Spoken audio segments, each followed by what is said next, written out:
Right బులెటిన్లో మనం breaking news చూస్తున్నాం. సిద్దిపేటలో జరిగిన కార్యకర్తల సమావేశంలో భాగంగా మాజీ మంత్రి హరీష్ రావు అయితే పోలీసు యంత్రాంగాన్ని అత్యంత ఘాటుగానైతే హెచ్చరికలు జారీ చేసినట్టు తెలుస్తోంది.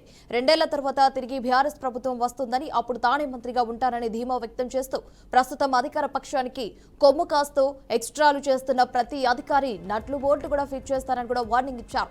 మర్యాదకు మర్యాద మంచిది మంచిని కూడా తెలియజేశారు. లేదా తేడా వస్తే దేనికైనా సిద్ధం ఖబర్దార్ అంటూ కూడా ఆయన చేసిన ఈ వ్యాఖ్యలు ఇప్పుడు తెలంగాణ రాజకీయ వర్గాల్లో పైన సంచలనంగా మారాయని చెప్పాలి. మీరు కూడా చట్టాన్ని దాటకండి.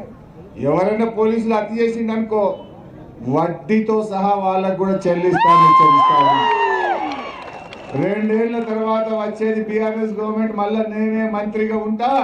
ఎవడెవడు ఎక్స్ట్రా చేసిండో నట్లు బోల్ట్లు అన్ని ఫిట్ చేస్తా, జాగ్రత్త అని చెప్పి హెచ్చరిస్తా ఉన్నా.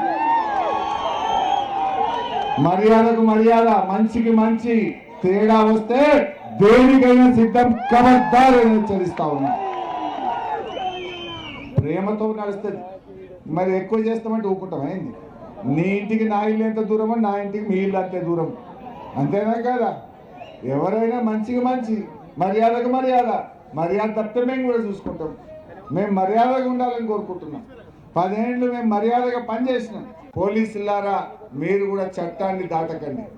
ఎవరైనా పోలీసులు అతి చేసిండనుకో వడ్డీతో సహా వాళ్ళకు కూడా చెల్లిస్తాను. 2 ఏళ్ల తర్వాత వచ్చేది బీఆర్ఎస్ గవర్నమెంట్. మళ్ళా నేనే మంత్రిగా ఉంటా. ఎవడెవడు ఎక్స్ట్రా చేసిండో నట్లు బోల్ట్లు అన్ని ఫిట్ చేస్తా, జాగ్రత్త అని చెప్పి